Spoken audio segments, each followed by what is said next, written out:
right, let's start. Hey, everybody, it's Michael Shermer. It's time for another episode of The Michael Shermer Show. My guest today is Dr. Colin Fisher. He's an associate professor of organizations and innovation at the University College London School of Management. Once a professional jazz trumpet player. Okay, this is going to be a cool conversation.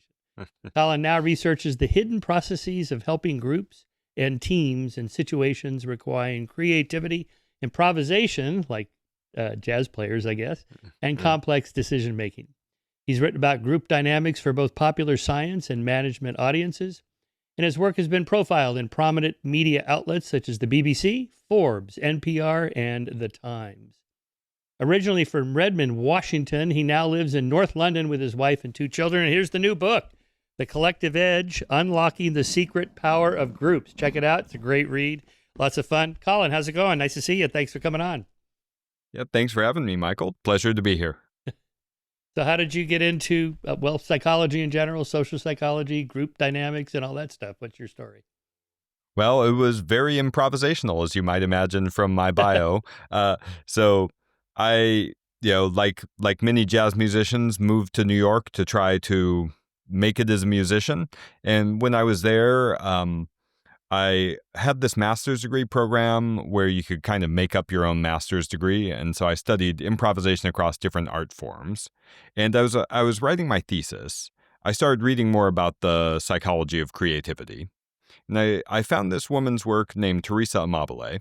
And it turned out that she was in this field called organizational behavior, and she taught at Harvard Business School.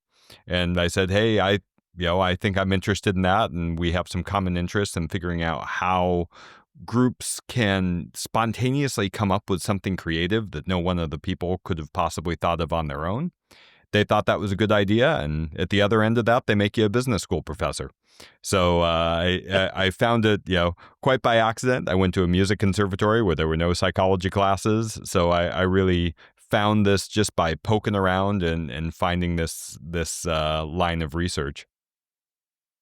That's so interesting because I think most careers end up developing along those lines. Very contingent, random, stochastic, like Brownian motion. It's just sort of bouncing around in society. It's like, how do I become an organizational psychologist? Well, first you have to become a jazz musician. What? Yeah, yeah, absolutely. It's the most typical background, right? Just the way you'd expect it. So what's it like to be a jazz trumpet player in terms of like improvisation versus the uniformity of, say, an orchestra? You write about this a little bit in the book. It is an interesting thing. How do you know when you're supposed to jump in or parallel or do something different? How does that work? Part of it's just like language. It's just like a conversation. So the same way that we intuit when it's our turn to speak in a conversation or at a dinner party, there's similar kind of grammars to understanding the language of jazz and improvisation. But there's also a lot of structure underneath that. So there's a lot of deep knowledge that goes into playing professionally, that there's a lot of songs we all know in common. We all know the chords. We all understand the structure of these songs, and that we can sort of jump in at these places within the structure of the song that we're supposed to, that are sort of natural handoff points. And so you're kind of always looking around to see, all right, one of those handoff points is coming. Well, let's make eye contact if we're handing off. And it really doesn't take much, but that there is that kind of communication going on. It's not just random jump in whenever you want, that there's a lot of structure and kind of underlying grammar, I think, like in a language is the best way to think about it if you haven't done it. Yeah. Well, when you watch rockers playing live concerts, they do look at each other a lot. Like, now I'm going to do this, or I'm going to go off and do that. And then the drummer or the bass player, whatever, kind of follows suit, which is very different than what happens in a recording studio, I gather, which is very programmed.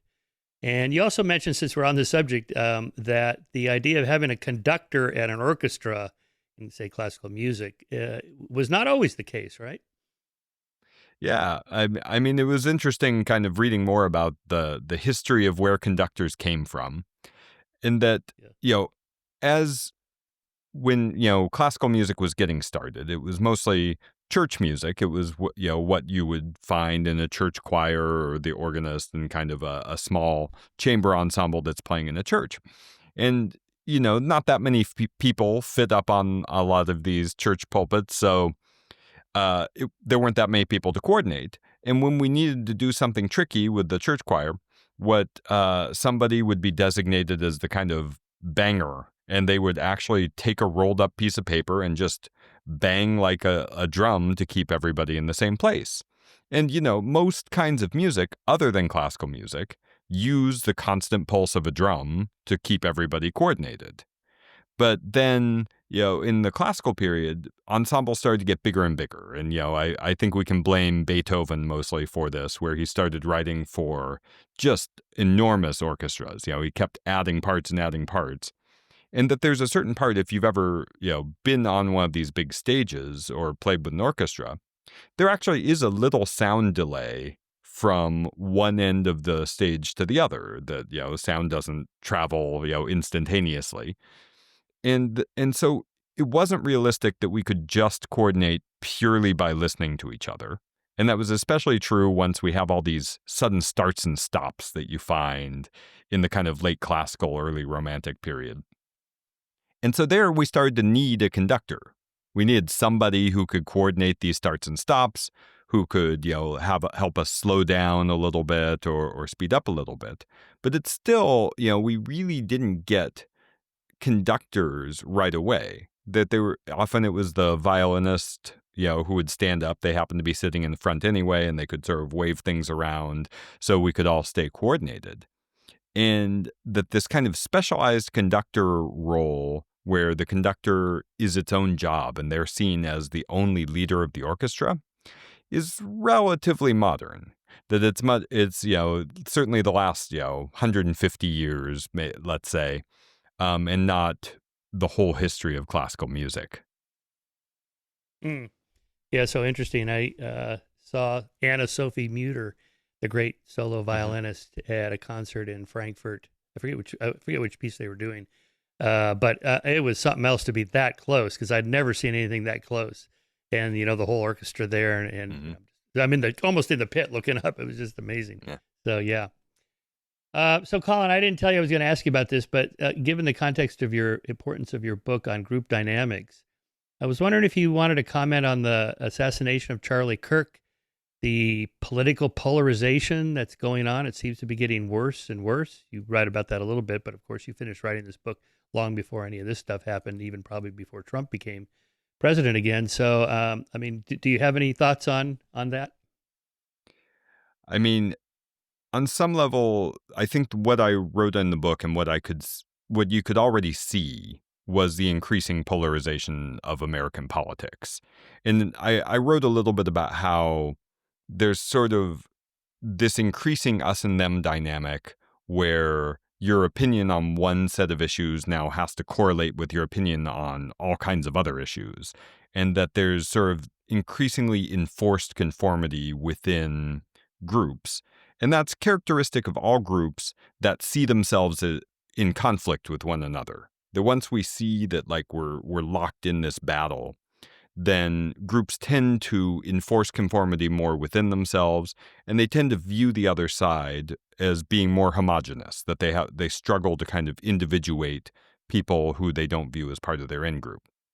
And we're seeing, obviously those things in the politicization, not just of Charlie Kirk's assassination, but in all walks of life. Almost everything that you read in the newspaper has these same dynamics at it. And I think what I find most concerning about the degree to which this is spilling over into violence is that once we have these dynamics, there tends to be what I talk about in the book of the psychology of revenge, where revenge tends never to be proportional. And so these violent conflicts tend to escalate. And it's very, very difficult once they start escalating to de-escalate them. And so I find all of this very, very concerning. But that sadly, when we understand the kind of, human psychology around groups and group dynamics, to be, what you would predict from the increasing polarization of political discourse in America. And one thing I ran across as I was looking in the book is how, although I don't think what's happening in America is completely unique around the world, that we're seeing at other places, that it is accelerating in the U.S. faster than it's accelerating, say, here in England or in other places in Europe. And I think, that is something that every American should be worried about, regardless of what your political persuasion is, because, all the systems are kind of built on two parties locked in debate about policy. And that if they're instead locked in debate about how to go out and undermine the other one or to get each other, then I think there's going to be a lot more problems before we start to see the light at the end of the tunnel. Yeah.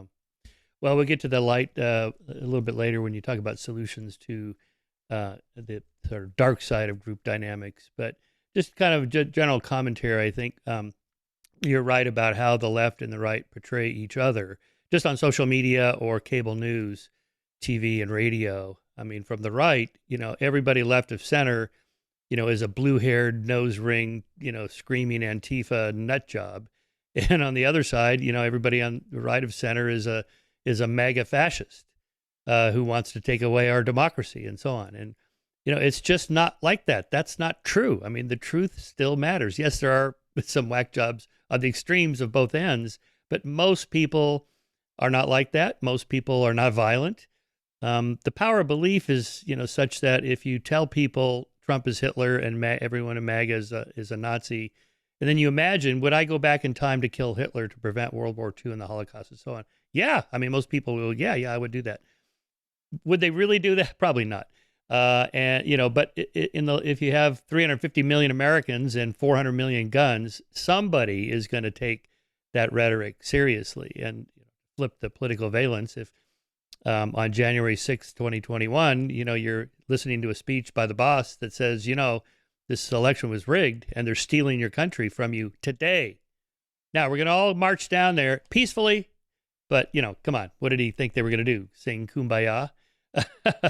And, so people, and again, most of the protesters there were not violent, but enough of them were, that it was a problem. So that's the power of belief. And then they get swept up in the group dynamics. I suspect most of them would not have been violent had they been by themselves or just a handful of people. But if you have 1,000 people charging the Capitol, there's something about group dynamics. Maybe you could riff on that.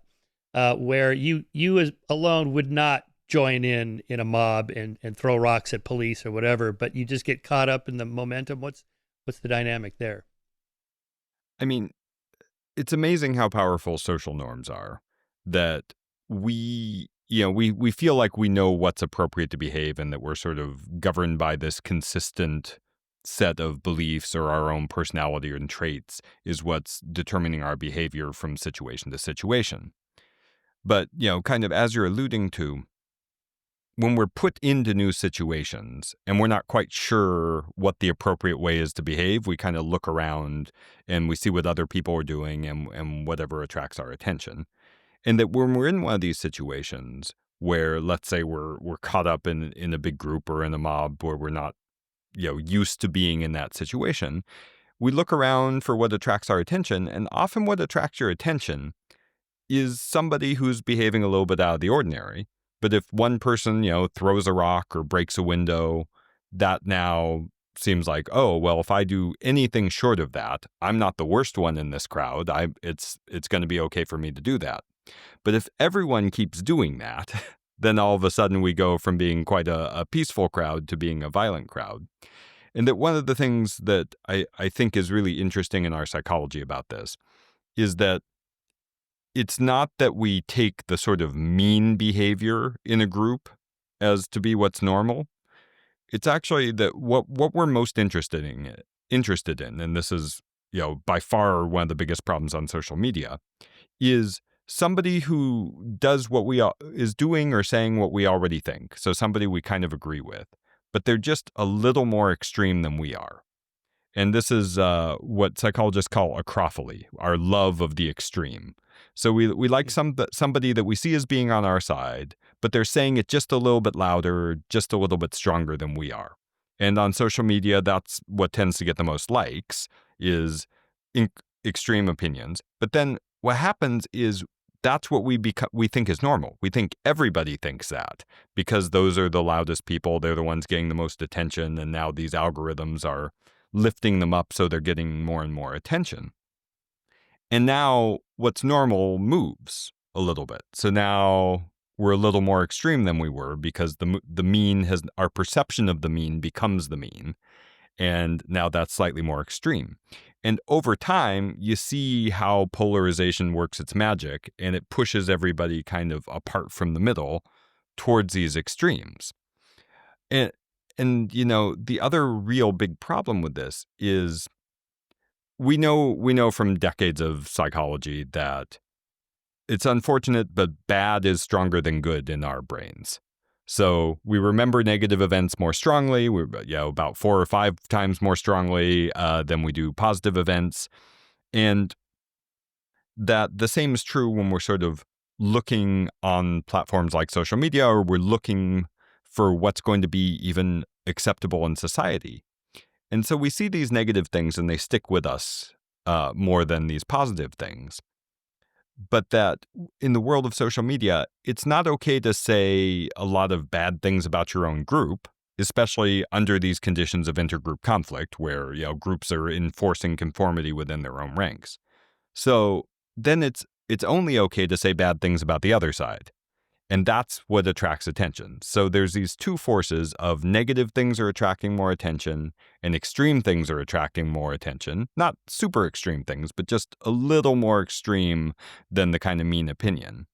And so then that's what that's finally led to is, I think it was a couple of years before I finished writing the book, so it must have been like 2022 or 23, where for the first time, outgroup hate was the most popular thing on social media. And that in-group love, saying good positive things about your own group, was no longer the most popular thing to do. And I think, again, this is what I think is really different in American politics right now, is that the dominant discourse has become about outgroup hate. And it's not even in-group love. It's not even we're so great and everything we're doing is terrific. It's just everyone else is bad. And that's, although I talk about some ways that we can fight this in the book, it's a tough thing to fight. That in my estimation, intergroup conflict is the most powerful force that humans have. That, when we want to talk about wars, when we want to talk about, the most destructive things that we as humans have wrought, it comes from our psychology around intergroup conflict. And that, regardless of your opinion about the merits of any one issue, you're playing with fire when you start having groups, actually spilling over into violent conflict. And that's, something that we have a very poor history as human beings of being able to keep under control. Yeah, probably one of those media watch companies have done this, but go on Fox News on any of the evening shows and count the number of times the left is used. It must be 100 every episode, every hour, or on MSNBC. To be fair, the right is doing this, the right is doing that. Yeah, I mean and when you watch those shows, I can feel my blood pressure going up. Like, especially when you see something like the George Floyd murder or the Charlie Kirk murder. It's like, it's just so infuriating. Yeah. So, there are studies showing that you get more retweets in your posts on X, for example, with certain words that are more emotion-invoking, negativity bias is very strong. Losses hurt twice as much as gains feel good. You'll hear athletes, I'm just riffing off some of the stuff you said, you'll hear athletes saying, I hate losing more than I love winning. Right. And, so, and then maybe there's even a framing effect, like Tversky-Kahneman's studies on, if a restaurant puts a really expensive bottle of wine on the menu, then people will go with the next one down. but the next one down used to be the most expensive, so they would have been the next one. So you kind of ratchet people up to the next level. So that's, I think, what you're talking about there. It's like a framing effect with the negativity bias, hooked to it. Yeah. So and I've also been wondering lately, Tucker Carlson's podcast, Candace Owens' podcast. Do they really believe a lot of the just insane stuff they're saying, or are they rigging or kind of adapting to the economic model of eyeballs and just saying the more crazy I get, the more people retweet me and comment on it and so on. And us more centrist people kind of making rational arguments, we don't get many retweets. Yeah, it's hard when, attention becomes the commodity that the economy is organized around. And that, unfortunately, for people who love science, who love logic and debate, or sort of measured debate, I should say, that's not ever going to be the most popular thing that attracts the most attention. But the awareness that that's the case, should make us sort of reconsider how we're structuring, these reward systems in society, and that it's pretty tough. I'm out there promoting a book. I'm having to deal with the idea that people's attention on me matters for its own sake, because, we can somehow convert that into sales or anything else. And I'm sure, hosting a podcast, you find the same thing, but that it's a tough system to feel like it's going to be benign if left to its own devices. Because I think the problem with studying these kind of like fundamental things about human psychology is it gives you both optimism and pessimism, right? That like there's research on dehumanization that I really find interesting. So that my colleague here at UCL, Lasana Harris, has done these neuroimaging studies where he looks at what's happening in your brain when you actually dehumanize someone else, when you treat them like they're an object and you don't perceive them as being another human. And what he found is that our default state is to perceive anything that looks like a human as another human. Like we're willing to treat even stuff that looks like it's got a face and is not human like it's human. And that it's actually Wilson, something we have. Yeah, exactly. Wilson, yeah, Tom Hanks and Wilson. But it's something we have to turn on. So it's like the dehumanization process in our brain is a motivated process that we actually have to exert effort to make it happen. But that once it's on, then it's much harder to deal with. And so there's this process, and this is what worries me when, the kind of beginnings of this process where, like I was saying earlier, we start to see the other group as more homogenous and less individuated.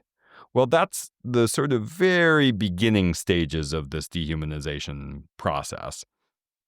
And then it gets easier for us to, talk about people like they're not other human beings, that they're not individuals with their own ideas, thoughts, hopes, and dreams. And then it gets easier for us when we need to treat them like they're not human by committing violent acts, by committing murder, by doing all these kinds of things. And that we've got this sort of dehumanization apparatus in our brain activated. And in those states, we can do really terrible things, and that we've seen this, that this is very deep in our psychology, and it's a reason for pessimism. But at the same time, I find it a reason for optimism that it's not our default state, that it takes effort to turn on and maintain, and that if we can kind of create the environment where we can de-escalate and turn that stuff off, that's not how we are when we're kind of at rest and we're not feeling like we're being threatened right at this moment. That's not how our brains act. That we want to see other people as human. We want to treat them mostly pro-socially and with kindness. But that it's only under these kind of special sets of circumstances that, unfortunately, our circumstances we're engineering more and more in the modern world, that we sort of see these dehumanizing dynamics. Yeah, so you have in-group amity and between group enmity is kind of the natural state of things. So moral progress has happened over the centuries by incorporating more and more non-related people that we don't know into our in-group, and therefore wanting to treat them like a honorary member of our family or our clan or our kin or kind. And that's been pretty encouraging since the invention of the novel and people transporting themselves into other people's minds to see what slavery was like or whatever. Maybe social media started off with that promise, right? Like the Google slogan, don't be evil, and Facebook, we're going to connect the world. All that sounded great. Obviously, it's taken a turn to the dark side. But let's start with groups. Okay, so let's say I'm a vice president at a major corporation, or I'm a military leader, or I'm in a government agency, head of an agency. How many people do I want in the room if we have a problem we want to solve? What's the right number, or if that's even the right question? Yeah, no, it's absolutely the right question, because I think this is the thing that people get wrong more often than any other thing I've seen when I'm working with, especially people in organizations. So the number of people you want in the room is 4.5. So you want four, yeah. so if you can do it, what we find is that people perceive a group as being neither too big nor too small at right about 4.5, and obviously different, depending on what kind of work you're doing and everything else, there's some variation.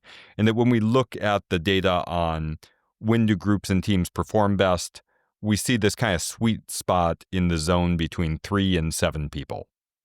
And that's when we get the benefits of groups. We get the benefits of having different kinds of skills, different perspectives, more hands on deck. But the coordination costs aren't too high yet. And that's because the kind of coordination, if you think about just like, every person has to know something about every other person as we're coordinating, right? I have to know what you know. I have to know what you're good at. Sometimes I need to even know more about you than that. But that if you kind of graph the number of dyadic or, sort of two-person relationships in a group, it's not linear. It's not just you add another person and the line gets a little steeper. It's exponential. It goes up, exponentially because, there's, hundreds of relationships once we get groups past, 10 or 15. So that we really need to be able to understand each other and not have these huge costs to getting to know everyone, to having to hear from everyone. And that, if you have a meeting and I say, you've got a group meeting and you're inviting 5 people and it's an hour long, I'm reasonably confident that we're going to hear from everybody. We're going to know what everybody thinks there. We can have a real conversation where we really learn from one another. But now if I say there are 10 people in the room, well, maybe, right? Like we could pull that off in an hour. But if I've got 15 or 20, now we're sunk, right? Like there's no way we're going to actually get the maximum contribution from every person in an hour-long meeting. And it's the same for kind of any kind of group coordination problem that we've got. That we've got to manage, these dyadic ties between everybody where we need to know something about the other, to trust the other person, to understand how to communicate. But that the other problem that happens is when groups are too big, it's in our psychology that, our brain wants to take some time off whenever it can. And if we think, oh, other people are going to pick up the slack, I don't have to work quite as hard, there's subconscious processes where that's going to happen. And in a group of 20, where your contribution is more anonymous, where there's more people who could pick up the slack, people aren't going to try as hard either. And these are kind of the two big things that we're trying to maximize in groups. We're trying to maximize effort, and we're trying to maximize coordination, or rather minimize coordination costs. And that bigger groups make it harder for both of these things to happen. Interesting. So if I'm the boss, I'm also worried about people just telling me what they think I want to hear. So what do I do to make sure they give me their honest opinions?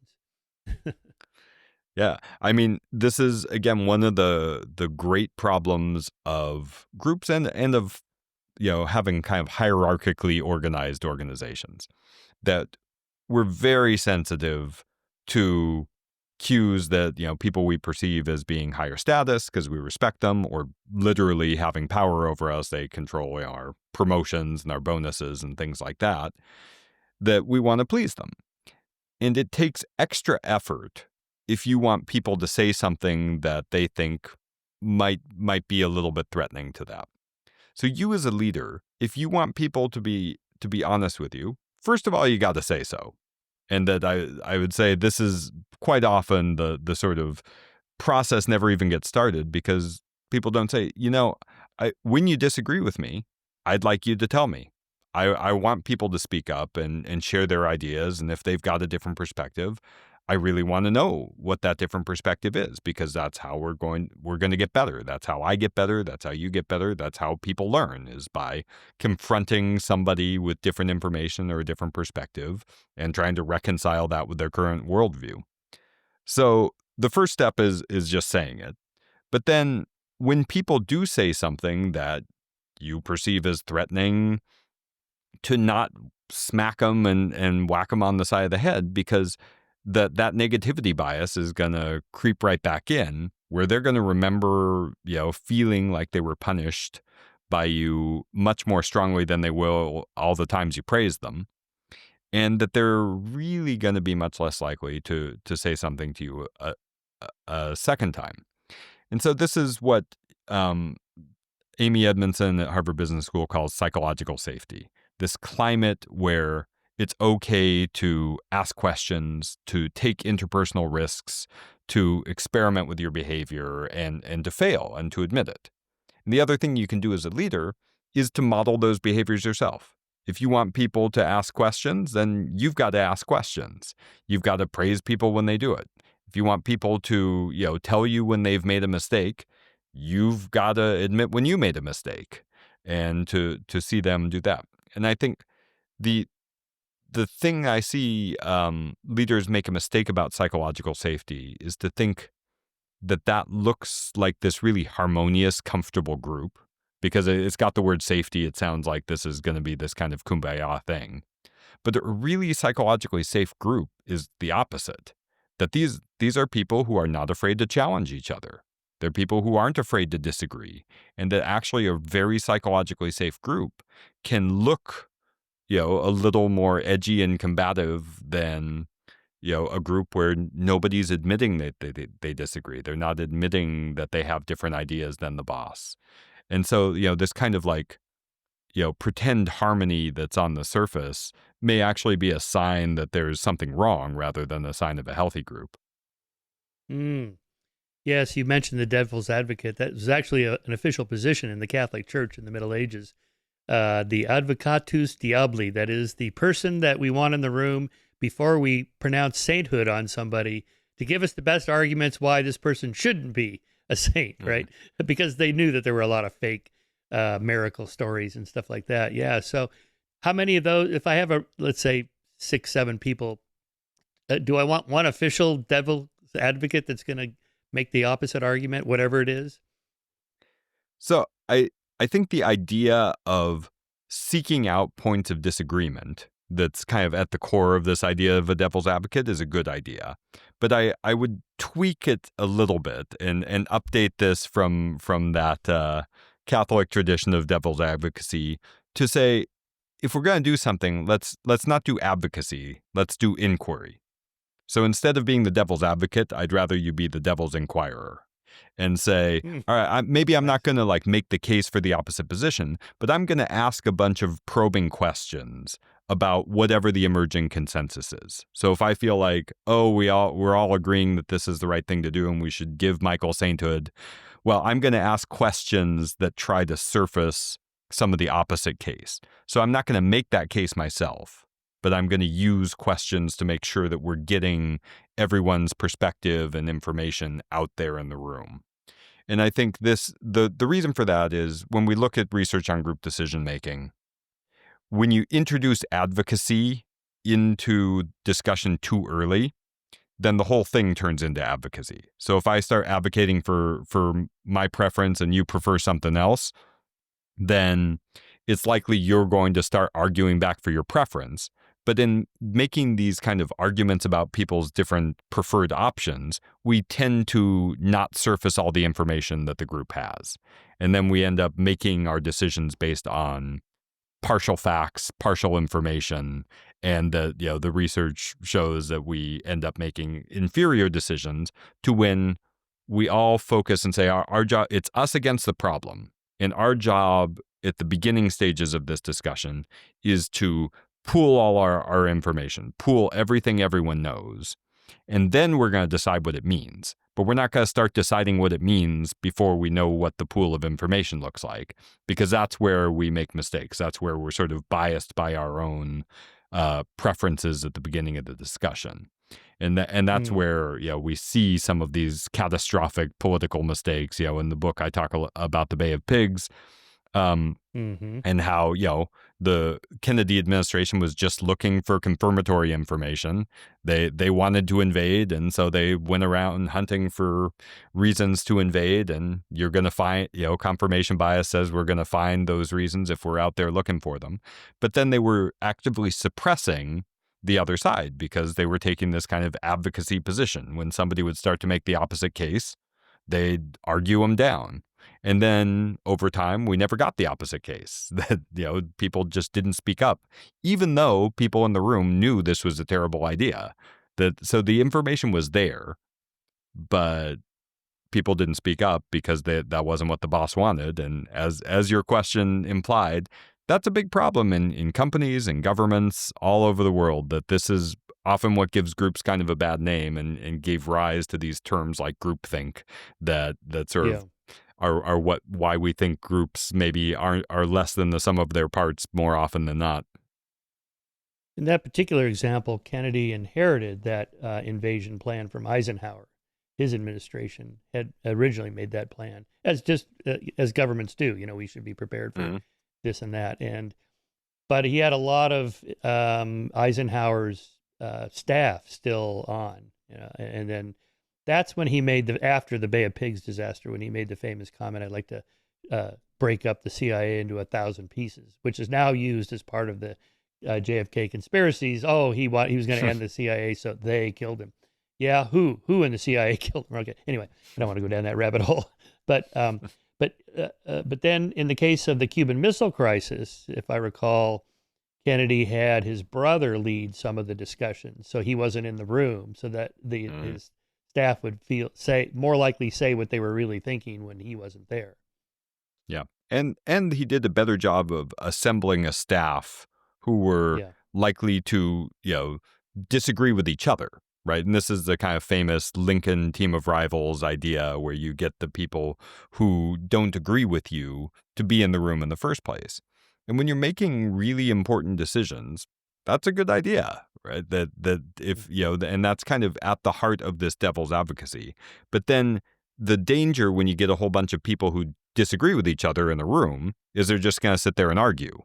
And that's where this guidance to say, like, all right, we could just sit here and argue, but that's not going to help very much.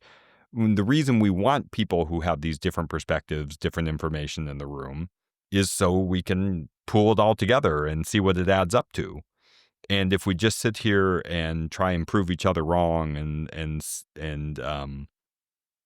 tell you why I like what I like, then it's likely we're going to miss something, right? It's the sort of, there's another famous story about the Challenger disaster where the engineers were only looking at one side of the data, right? They were looking where we had these successful launches and they were looking at the relationship between temperature in these launches, but that they were overlooking all the times that they weren't. And then when you looked at the whole picture, you saw a much different idea about when we should and we should not launch. And it's the same for a lot of things. When we end up arguing only for one side of an issue, then we may be overlooking the disconfirmatory data. And the guidance that I give to decision-making groups a lot is that as a leader, your role is to lead the process in the search for disconfirmatory data. So if you've got a preference, your job isn't to say, okay, let me get marshal a bunch of evidence in support of my preference. It's to say, all right, who knows something that would disconfirm this? And how much of that can we get? And once we've really felt like we've done a thorough search for this disconfirmatory evidence, do we still want to do this? And that's where you can really feel confident that you've done a good job in group decision making, is when you've done these thorough searches through this process of maybe having a devil's inquirer or having a leader who is really not advocating for a position, but just making sure that everybody is sharing what they know, that we're going to end up with a group that can make better decisions than an individual would have on their own. Mm. Yeah, that research on teaching people about cognitive biases makes them better at spotting those cognitive biases in other people. but then there's a bias where they don't see it in themselves.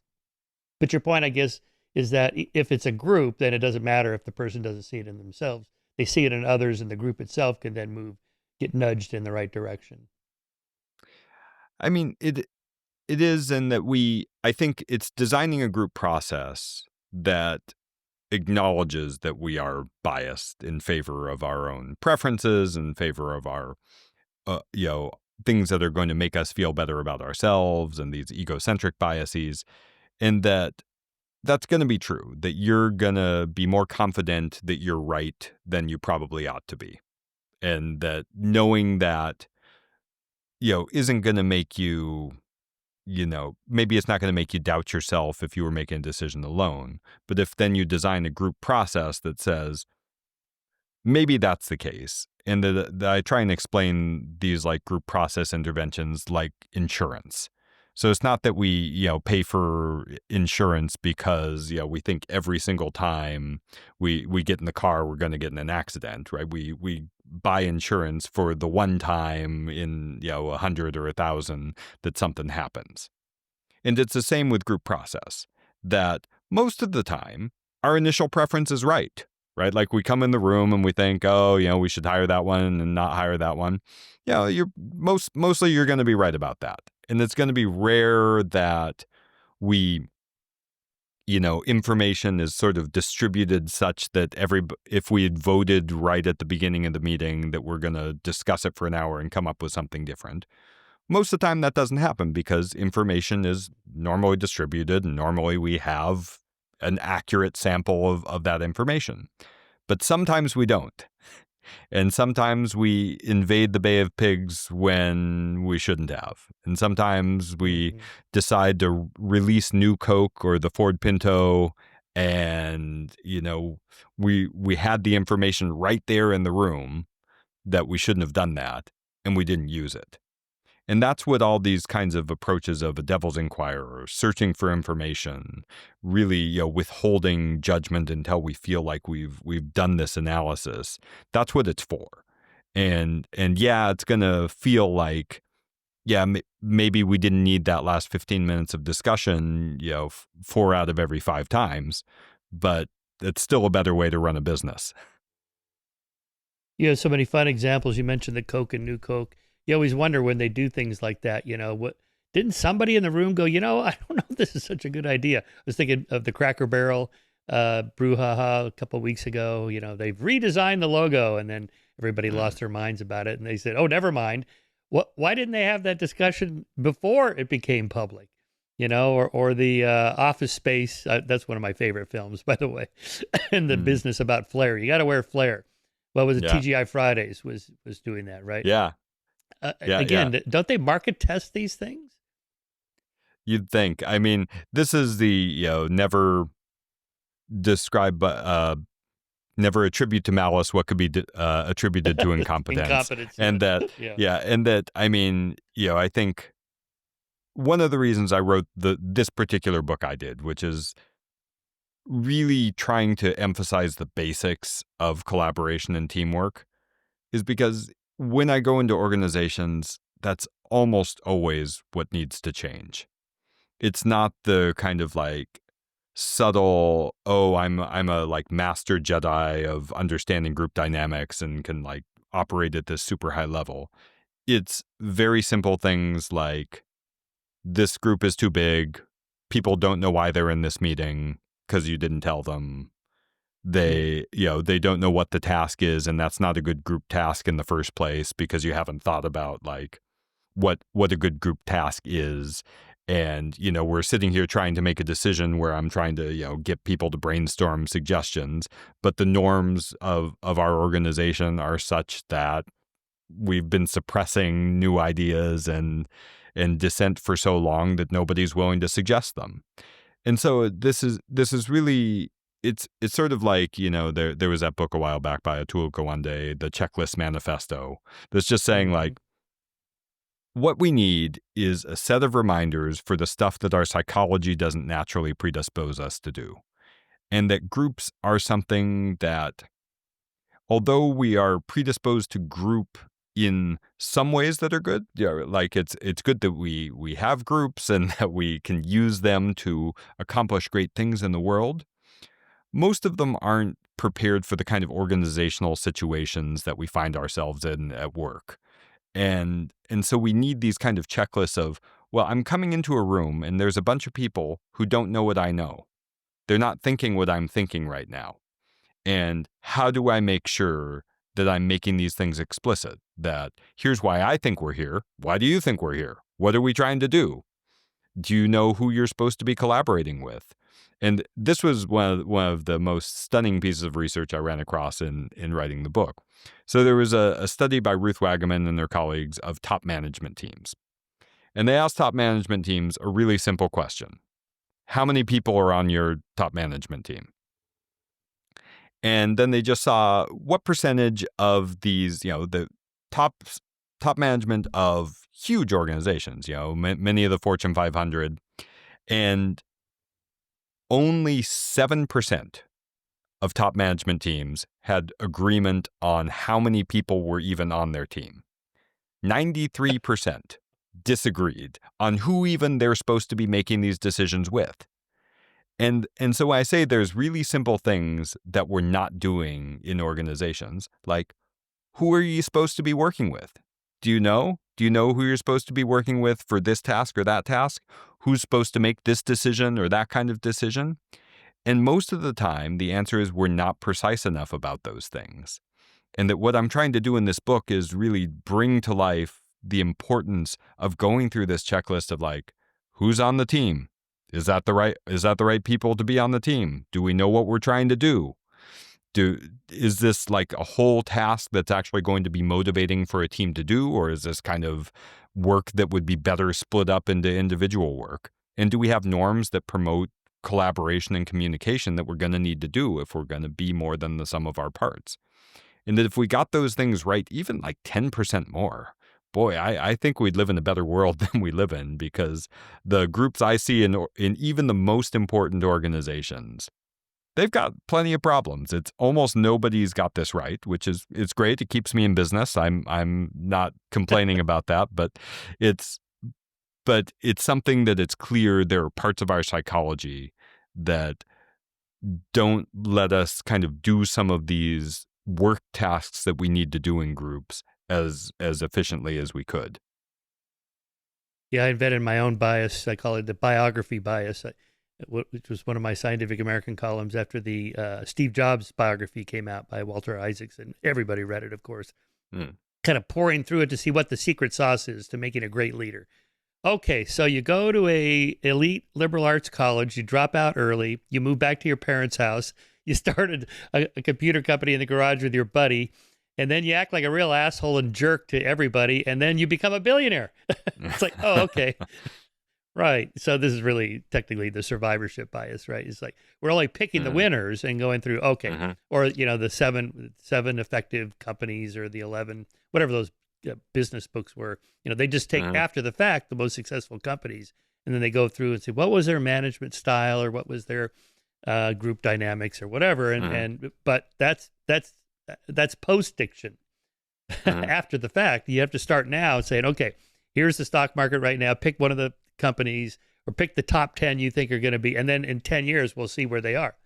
Nobody does that, right? No. So that seems No. So on that, what do we know about what makes a good leader of groups or companies or militaries or whatever? I mean, I think the search for, kind of traits and personality characteristics, it's not that there's definitely stuff that we know about, like what leaders, if we mean the people who are in these formal leadership positions, should be like. I, though, think, for me, I want to really shine the light on the fact that the best leaders, it's not so much their traits, it's that they get other people involved in the leadership process, that other people are engaged in this, and that no company can be led by a single person, that one person just can't provide all the leadership any organization needs.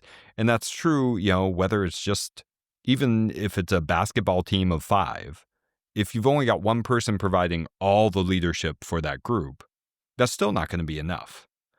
And so I really encourage people to think about leadership itself as a team sport, and that they're the people who are going to say, all right, I'm going to model certain things, but I'm not going to do everything, and that's okay. And that if I start to engage others in this leadership process, then we're going to be better off. And that what I mean by the leadership process is whatever needs doing at that moment. That groups need, fundamentally, these are either things that are about keeping people working hard, helping us coordinate, or helping us to learn and share knowledge and develop our skills. And that these kind of functions of great leaders can be fulfilled by anybody. And so I think it takes some of the pressure off to say, like, oh, should we be measuring all these individual traits to select who our leaders are? And it's like, yeah, but we're also fine if we have people who are recognizing that they can't do it alone and engaging others in also providing leadership for the group and compensating for what they themselves don't feel or don't have time to contribute. Yeah, you talk about Kobe Bryant a fair amount here. He's not the coach. I mean, Coach Phil was the coach, the greatest coach one of the greatest coaches of all time. But that's not enough. That's your point, right? You need somebody like a Kobe that unites the team. Yeah, I told the story of the Redeem team and the 2008 Olympic basketball team. And, when we look at where the important leadership was coming from in this team, was it Coach K, who I think did a great job, Mike Krzyzewski, who, really changed a lot about what was going on in this team. I actually show his launch speech to, I think it's a 2012 team. It's on YouTube if you look it up. And, he's not this like cliche fiery coach. He's very measured, very, kind of almost monotone in how he delivers it. But he checks all the boxes you would want to when you're launching a new team. And so for me, I think it's a great way to kind of break the stereotype of you've got to be this, fiery, charismatic leader who goes in there and shouts and gets everyone fired up. That we don't have to do that. And especially when you have important motivating work that you're doing, like trying to win a gold medal at basketball, that's going to be plenty motivating. What you need to do is get people aligned and get people understanding what they're there to do. But that I think that's the story of that team also, goes back to, I'm spacing on his name right now because it's late here and I've been doing too much. But the president of USA Basketball at the time, he was the GM of the Phoenix Suns. I'll come up with it at some point. But he restructured the commitment that players made to USA Basketball. So one of the big problems with the 2004 squad that lost was they just played together for a few weeks, whereas the rest of the world was practicing together for years. And that we know, teams that stay together tend to get better. And that when you practice as a team, you're a lot better off than somebody who doesn't practice as a team. And so he said, okay, it's going to be a 3-year commitment now. When you sign on for USA basketball, you're not just going to come on for these few months of the Olympics, you're going to train with us. That was important too. And then Kobe Bryant in this story, was providing a lot of the informal leadership for the young guys at the time, like LeBron James and Dwayne Wade and Carmelo Anthony, and really helped them to see what working hard really meant. But that all these things were leadership, restructuring the organization and redesigning how it worked and its relationship with those who were a part of it, to motivate and launch the team in what Coach K did, or to kind of provide these little moments of peer pressure and leading by example that Kobe Bryant did. And that, there's no way one person could have done all these things. And this isn't even a huge organization, right? This is much smaller than Apple and Steve Jobs. And yet, you need to have leadership at all these different levels. And you need to have people who are providing leadership with the way they're structuring and designing the organization and the mission. You need to have people who are communicating that mission and repeating it. I talked to a military officer who said he thought good leadership, he was trained that good leadership was being the repeater in chief, that when there's a mission, you come in and you're constantly reminding everybody, here's the mission, here's how we do things. And I think that's a great lesson. And I like this idea of having people being the repeater in chief. So you need all these things, and that we shouldn't think of leadership just as the occupant of one particular position. Because if we then expect that person to provide everything for us, one, we're going to be disappointed. And, we see this in sports where we end up firing the coach after, every disappointing season. But the two, we're not going to get enough leadership if other people don't think they have to step up and do the job. So I think that's a great connection to the discussion we were just having. Yeah. That always bothers me in sports. One team is going to win at the end of the season. They're the world champions. And the runner-ups are treated like, oh, we have to make big changes because we didn't win. It's like, yeah, but you were better than all the other teams except for the one. I mean, come on. And then they usually, regression to the mean, they do worse after that. I was just thinking of the Kobe, after Kobe died, Shaq told a funny story at his funeral where Kobe was on his 81 point game. Midway through, some of the teammates came to Shaq and said, he's just not passing the ball. And I was like, come on, go talk to him. So Shaq said, I went over and said, Kobe, there's no I in team. And he said, Kobe says, yeah, but there's an M and an E in there.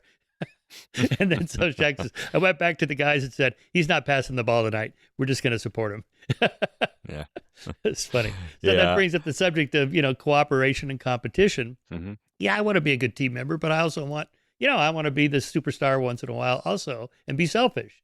So how do you think about in group dynamics, selfishness, selflessness, cooperation, competition, and so on? Yeah, I mean, that's another central tension. And this is part of what makes groups so hard, is that, we have a fundamental need to belong to some tribe or group, and that this need for belonging is one of the fundamental motivators in human beings. But at the same time, we have this drive for status and recognition of our peers, and that leads us to compete with other people and to try and stand out. And so we're constantly both trying to blend in and belong and seem like we're conforming to the group, and also to stand out and be noticed and get attention. And so this is a little bit of a paradox where we're going to have to manage the fact that both of these things are going on in every group. And that we've talked actually a lot about the prescriptions for trying to minimize the harms of our desire to conform to our fellow group members. And that as we've talked about with, the inquisitor, the devil's inquisitor and all these things, that takes effort. That if you want people to stick out by disagreeing with a group consensus or risking something that they're worried is going to get them kind of pushed out of the group, those are things that we're going to have to to purposefully design into our process, to be really active as leaders in trying to bring out of people these dissenting opinions. But that the desire to stand out in other ways by, being the best at something within the group, that's a little bit different. In that, in these ways, usually people do want to stand out. And what we want to do is make sure that we're minimizing competition within the group if, and this is kind of a big if, we need people to learn from each other, be creative, do something that they're not used to doing. And so in areas where we see, kind of intra-group competition where we're encouraging members of the group to compete with one another, those tend to be things that we're already pretty good at and that we know how to do. So, if you're asking professional NBA players or NFL players to compete for a position on the team, well, they're already pretty good at this. And that's already the kind of what psychologists would say are your dominant response. And that if you're already mastered something, putting more pressure on you is going to make you work harder and probably make you still more accurate. Whereas when we don't know how to do something, this same pressure is going to actually make us perform worse. And so the big question when we're using competition as a motivating tool is, how well do we know how to do this already? And if the answer is like, this is perfect, we're hiring only masters of this discipline. We're hiring the best athletes, we're hiring the best analysts, and this is just like they could do this in their sleep. Then, a little bit of competition can do some good things. But that the moment you need a little bit of creativity, the moment you need a little bit of learning or helping one another, now that same competition is working against us. And in most organizations, the work that we're doing is knowledge work. It's stuff that we're doing with our brain. It's stuff where we need to problem solve and learn new things. And so on average, intra-group competition, saying I want to have a really competitive culture where everybody's, competing for a fixed pool of bonuses and only, we have this really strict upper-out program. Well, that's great. That's, great if you know what you're doing. It's not so great the moment you're trying to do something unusual or new. And the best, if you're trying to get these benefits of competition and you do have work that is not routine, requires creativity and learning, then the best person to compete against is your past self. And so if you have groups where you have some kinds of metrics for how they're performing, and you're constantly pushing them to beat what they did before, that kind of competition can be quite healthy. And I don't mind if, Coke and Pepsi decide that they're competing with one another and we have intergroup competition that's across different rivals, because we actually have a lot of data that says rivalries, like sports rivalries, like corporate rivalries, they do motivate better performance, but that they can become problems when we decide that the way we can beat our rival is not just by us performing better, but we could make them perform worse. And we can go out and we can sabotage them, or we can do something like that. And that tends to be where competition, again, can spiral into some of the intergroup conflict that we talked about at the very beginning, which is just such a dangerous genie to try and put back in the bottle. And that our history of putting it back in the bottle once it emerges is so poor that I'm inclined to mostly compete against your past self. And if you've got a kind of friendly rivalry with somebody that can be, verging on not so friendly, that's okay. But if you really passionately hate your rivals and are trying to compete with them, and you will hurt them to help yourself as much as you'll try and use it to improve your own performance, that's probably not gonna be a positive thing for your group in the long run. Really, what your work here and your book is tapping into is the deeper problem of human group living. from the very beginning. I mean, we've never been an isolated species. We're a group species. You wouldn't survive otherwise. And these hunter-gatherer groups were maybe a dozen or a couple dozen, sort of Dunbar's number of how many people you can keep track of in your social relationships. And but there's always a tension there between I want what's best for me, but I want what's best for the group.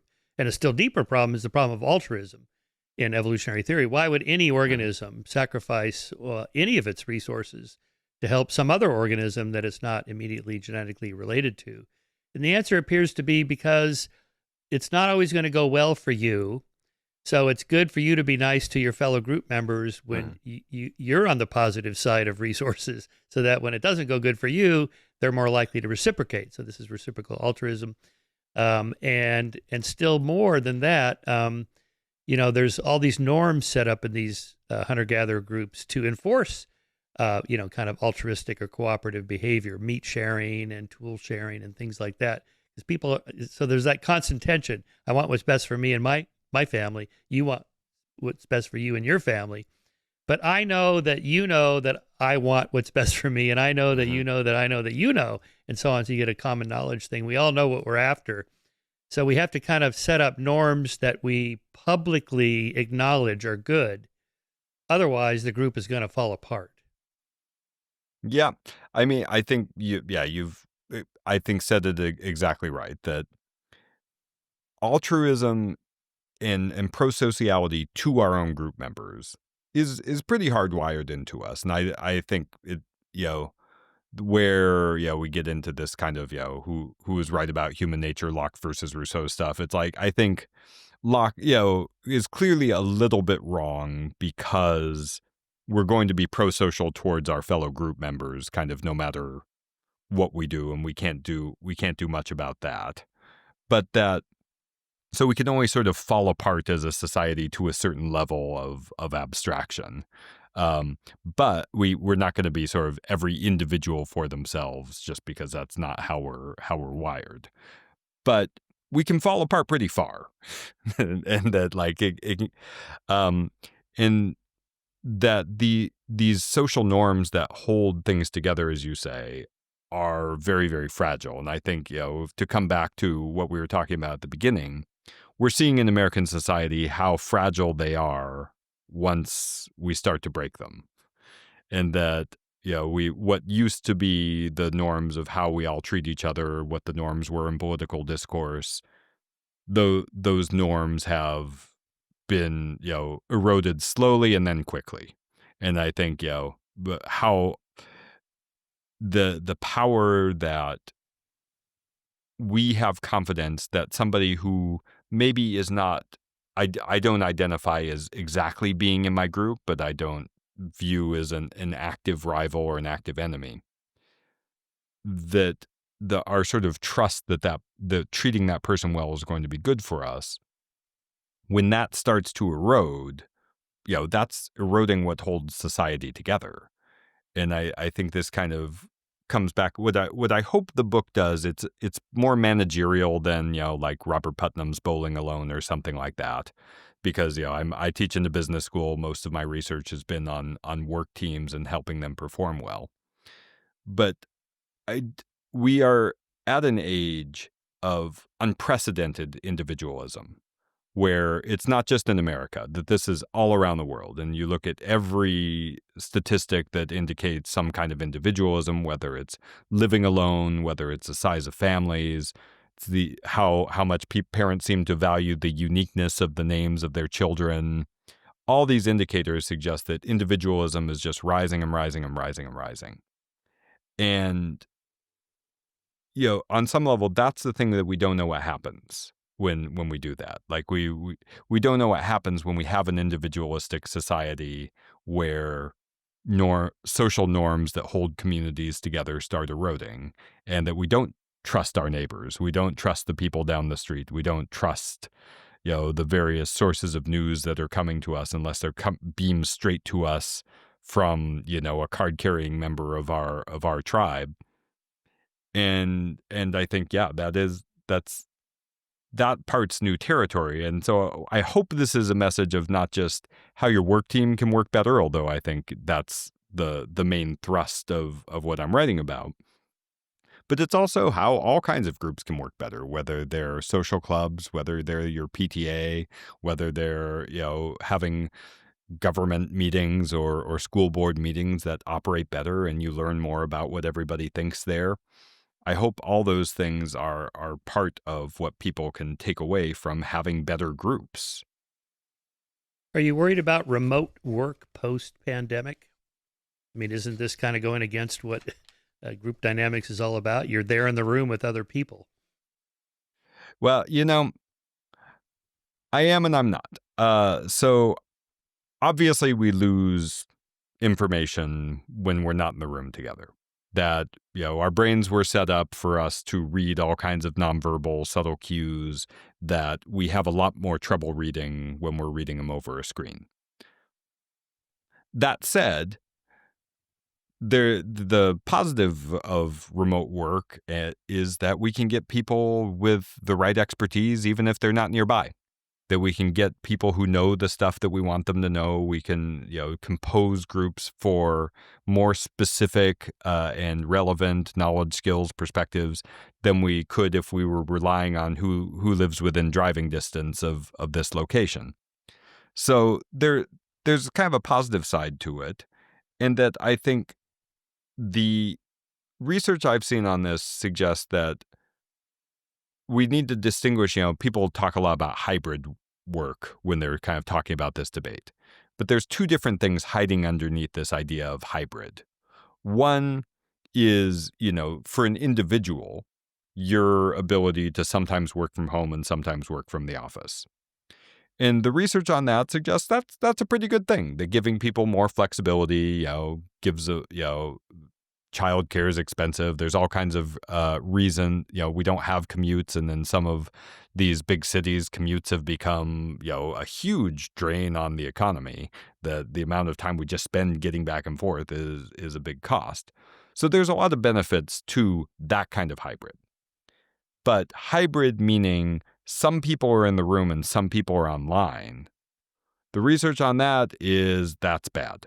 And that we struggle to develop social norms that don't kind of disadvantage one group or the other, usually the group who's online. So, we have this illusion that we're getting everybody in the room and we're doing the work in the same way. But in fact, we're much less effective.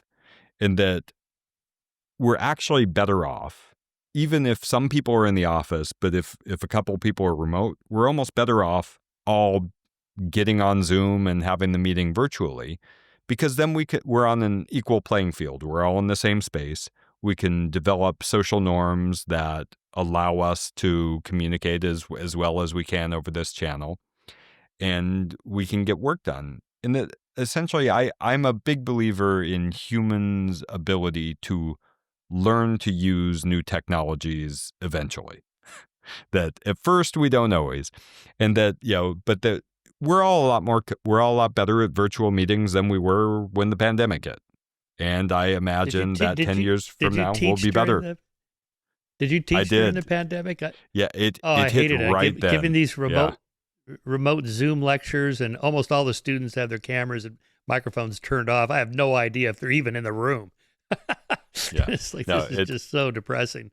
Yeah, I hated that. The first one was hard, but it did get better. And I've seen, some organizations that work predominantly virtually, where they've developed really interesting norms for having these meetings. So there was one organization I worked with where the first slide of every slide deck is always just the norms for a virtual meeting. Here's what we expect you to do. So it's like, mute when you're not talking, use these hand gestures, that, don't do other things at the same time as the meeting, pay attention to what others are saying, use the chat for these kinds of issues. And so they're being explicit about like, hey, we've got some opportunities here too. And also, sometimes we have a choice. Sometimes we do have to meet remotely, and that there are ways to do it better. So it's never going to be like, obviously, if the alternative is all of us could be in the same room at the same time, we'll probably be better off all being in the same room at the same time. But if the alternative is we don't have some of the right people, or that some of us are online and some of us aren't, then sometimes we are better off being all online and having these virtual meetings. And no Jeffrey tubing during a Zoom meeting. And I'm not even going to say what it is. If you listeners don't know what it is, just Google it. All right, let's talk about the dark side of groups. Let's start with cults. This is one of my favorite subjects. What is a cult? Why would people turn over their belongings or drink the Kool-Aid or get the tattooed in their crotch or whatever? NXIVM, Jonestown, Heaven's Gate, all that kind of stuff. So let me tee this up for you. I've been kind of had an internal debate in my own mind, along with a lot of podcast guests about this. To what extent are humans gullible to group influence? Or are these really exceptions? So there's a little bit of a selective bias. We all know the cult examples and so on, but how many people, what's the base rate? How many people are exposed to these groups and they never join? Most people would never do these crazy things. And so we're by nature actually not that gullible, and it takes a lot to get somebody to do that. What are your thoughts? So I'm not sure about the base rate of how many people could end up in a cult, but I do think we are prone to being susceptible to conformity pressure, and that cults are an extreme example of this. But that what I think sets cults apart isn't so much that they all start off being super extreme, because most of them don't. Most of them start off, I mean, they're probably more extreme than you or me would like to see, but they don't start off being nearly as crazy as Jonestown and NXIVM, or I talk about Love Is One, which is an interesting cult example in the book. Crazy. Yeah, but that they didn't start that way. And it's kind of gradual slide that uses these same ingredients of conformity pressure as other kinds of mistakes like groupthink do, that they suppress dissent, that they become more insular and they start to block your access to people outside the group. They encourage you not to contact your family and friends, not to have contact with other people who aren't part of the group. And that once a group becomes insular, it's very easy for the group to kind of get crazier and crazier through this same process of polarization. That the people who speak up the loudest and speak the most are the ones who believe most strongly, who tend to be a little more extreme than the average member. And then that becomes normal and the process repeats. These people, kind of rise in the organization who want to enforce these norms. And so you get more and more extreme enforcement over time. So I'm not so much thinking, do some set of individuals have the power to resist or not, or are super susceptible to cults? Although I'm sure that that's true, and there's a normal distribution of sort of susceptibility to these kinds of conformity pressure. But it's really, what are the conditions under which these groups can become so culty? And I think those conditions are, super strong enforcement of conformity and norms, and cutting off outside influence. And when I talk about fighting conformity pressure, it's sort of the same advice that you would have for having a balanced diet, but for people. That, you want to consume a variety of different kinds of information from a variety of different kinds of sources, and you want it to be as close to kind of its original form as you can, right? It's like Michael Pollan's advice to, eat whole food, mostly plants, not too much. Plants, not too much. And, yeah. And it's kind of the same with, who you're going to for information. And cults become completely reliant on the group for all their information, and that anything that's not coming from the group, they don't believe anymore. And that once you reach that point, and this is kind of the point again about the danger of American politics, when we only believe information that comes from within our own group, that we're already on our path to become more culty.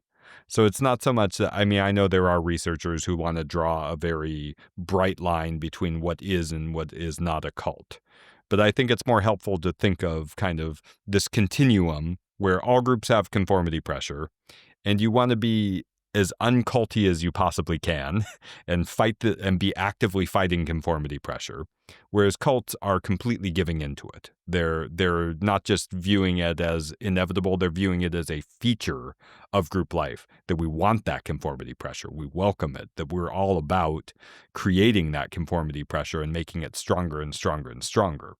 And that as we get towards that end of the continuum, our group is in danger of becoming more cult-like. So I worry less about whether I myself am susceptible, and I worry much more about how culty are the groups that I'm interacting with, how culty are the groups that I consider myself to be a part of. Nice. Yeah, game theorists call this a ratcheting game, where like 15 volts at a time in Milgram shock experiments. Or NXIVM started off as just a like female empowerment in business group. What could be wrong with that? That's a good thing, right? And but then again, you get a winning effect. How many went through the program? Probably thousands. And how many ended up getting the brand and all that? A few. So it's Or Jonestown. Jim Jones was a very progressive preacher. He moved from Indiana to the Bay Area, San Francisco. He was like the first to integrate his church. That was a progressive thing. Manning the soup kitchens, helping the poor. This is all good. 20 years later, step by step, you end up down in Guyana, right? So it's hard to see it when you're in it, as those norms ever so gradually shift. And when you see a little bit chipping away, you think, well, okay, but maybe they'll go back, and then weeks go by or months go by, and it's hard. The boiling pot of water. It's hard to see that what the tipping point is there, and so. Yeah, again, I'm kind of conflicted about this. I think for the most part, most people are not that gullible. But I like your approach. Let's look at the groups themselves on that. Okay, what about, are we all Nazis? That is, are we all capable of genocide under the right circumstances? Take that Netflix series, Ordinary Men, based on the book by Christopher Browning called Ordinary Men, about this a police battalion of not middle-aged men, but they weren't in their 20s. They were in their 30s, who had to go to Poland and the Eastern and into Ukraine and so on, and get rid of all the Jews that were remaining after the German army went through. And, it's not clear that, it's clear they didn't enjoy killing people, especially up close. And it wasn't that if they refused to do it, they'd be punished, but there was a lot of social pressure. Don't be the only guy that doesn't go along with this because you're making the rest of us look bad, kind of thing. So it was more of like the stuff you talk about. It wasn't really top-down pressure. It was more bottom-up. And then they got shit-faced every night, just because you have to deal with this kind of stuff. So, I think the potential for all of us is there, but it takes a lot. I think, to get people to actually commit murder, to actually put a gun to somebody's head and blow their brains out. I think that takes a lot. Yeah. No, it was to what we were talking about earlier.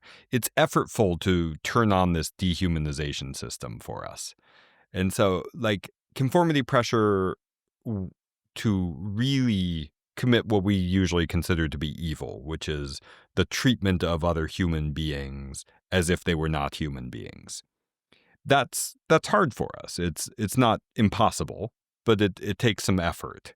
And so it takes more pressure than other things. Now, one thing though, when I was diving a little deeper into conformity studies, so in a lot of psychology classes, people throw around Solomon Asch's studies of conformity pressure, and it's about how many times you would there were these lines of unequal length, and you were supposed to match the line with the same length. And, he had all these Confederates everyone would say the wrong length, and saw how many times that the participant would go along. Lines. Yeah, there they are. And so it's like, how many times would you betray your own senses just to go along with the group? And that a lot of psychology classes throw around this statistic that something like, 65 to 70% of people went along with the group at least once. But that was across 13 trials. And if you actually look at the rate of people agreeing with the group, it's much, much lower. That is, it's really only around 20 some odd % of trials that any individual is disagreeing with their own senses. And a full 25% of people never went along with this conformity pressure. They never went along with the group.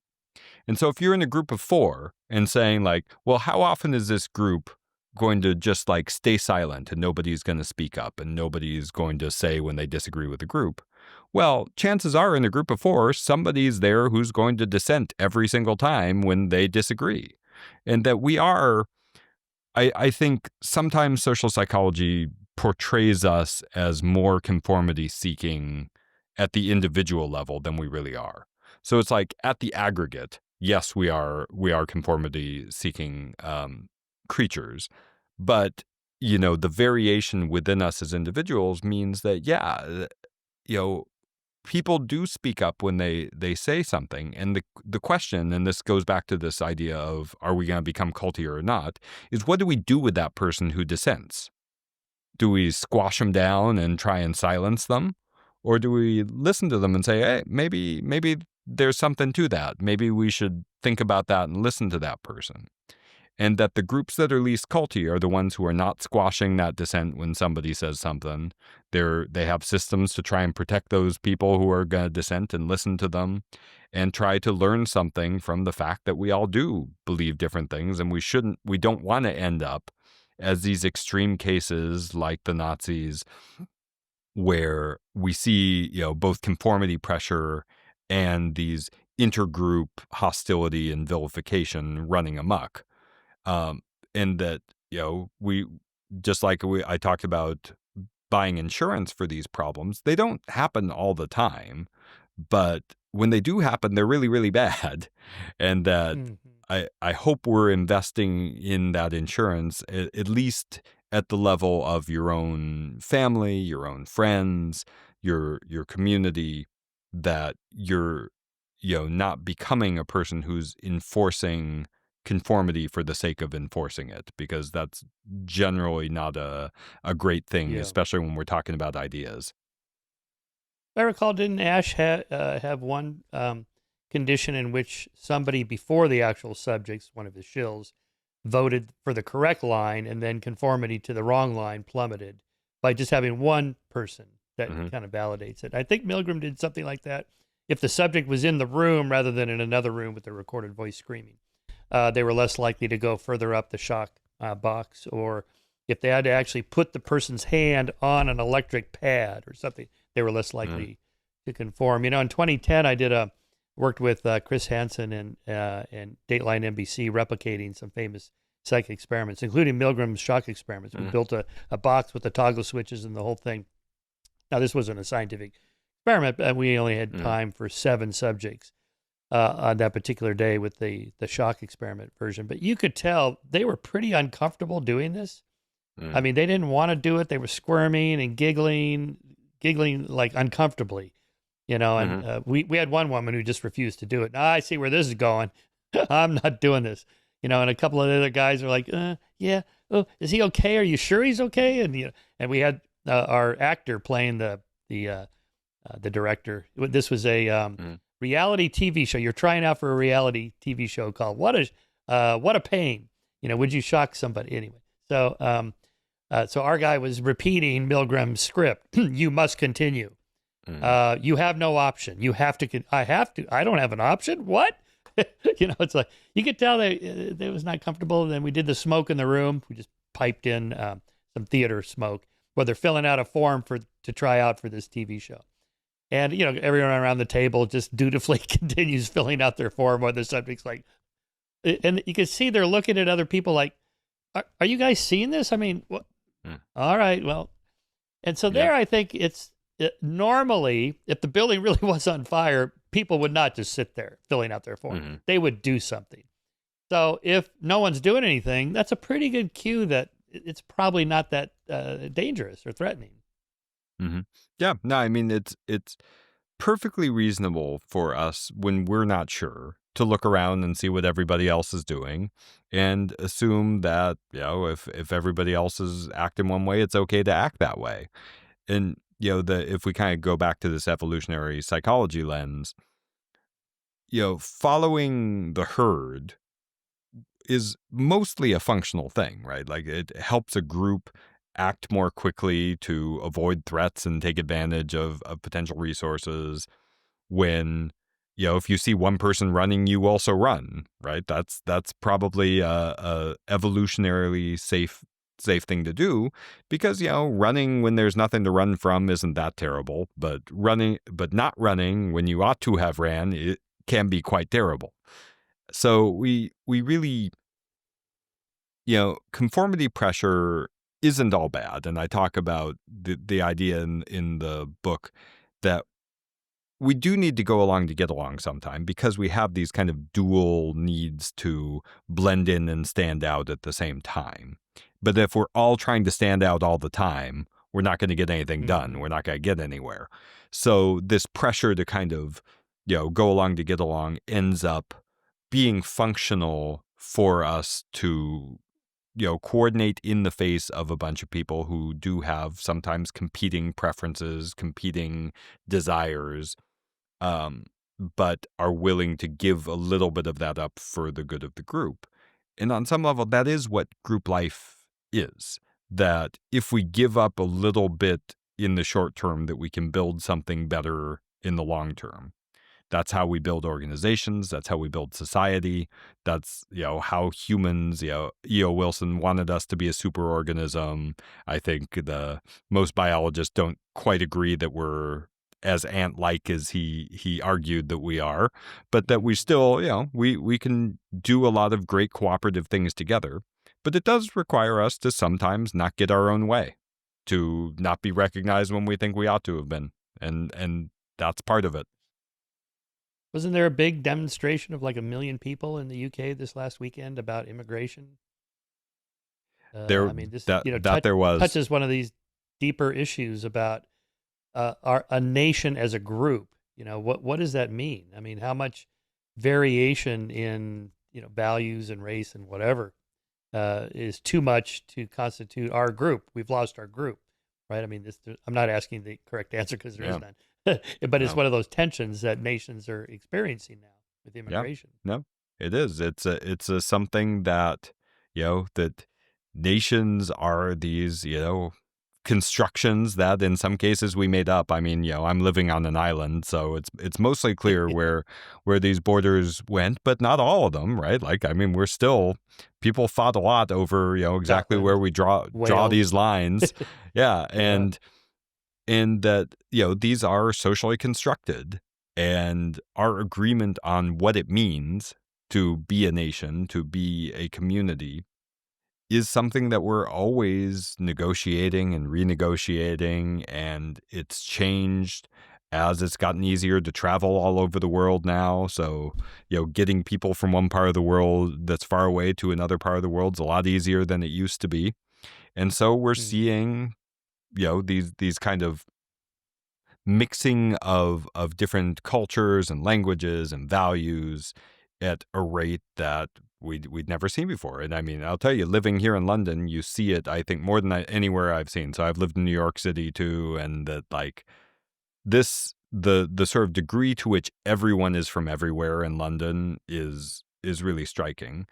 But it's also a place where, people, everyone doesn't always get along, but it's a relatively peaceful, prosperous place that, has its identity on everyone being from everywhere. I mean, the number of British people I teach and I work with, UCL's tries to be London's global university, and it's true. I teach very few British students, that they're all from everywhere. And that's kind of the identity of it, is that this is a place for everyone to be from wherever you're from, but that you want a certain kind of life, and that's why people are coming here. And that's an okay thing for a particular group to decide, but that, we're seeing this negotiation between people who have, one view of what it should mean to be part of a nation, part of a culture, and others who have a different view of it. And it's hard, that the history of, fighting against the increasing globalization and mixing of cultures and peoples isn't very positive, right? That normally the world's kind of gone one direction with this kind of thing, and at least in my view, the learning to understand and tolerate differences is the thing that we're fighting in ourselves. And this, again, I'm not saying this from a political perspective, but to say, regardless of what you think, your ability to have a conversation with somebody you disagree with, to tolerate them, to be able to see a situation where you could cooperate with them and be together, that's going to be an important ability in the world that we're going to live in. Because as we all kind of turn inside and look to our own tribes for information, for collaborative partners, what we're going to need is people who have the skill to overcome that. All right, Colin, thank you so much. Here it is, The Collective Edge, Unlocking the Secret Powers of Groups.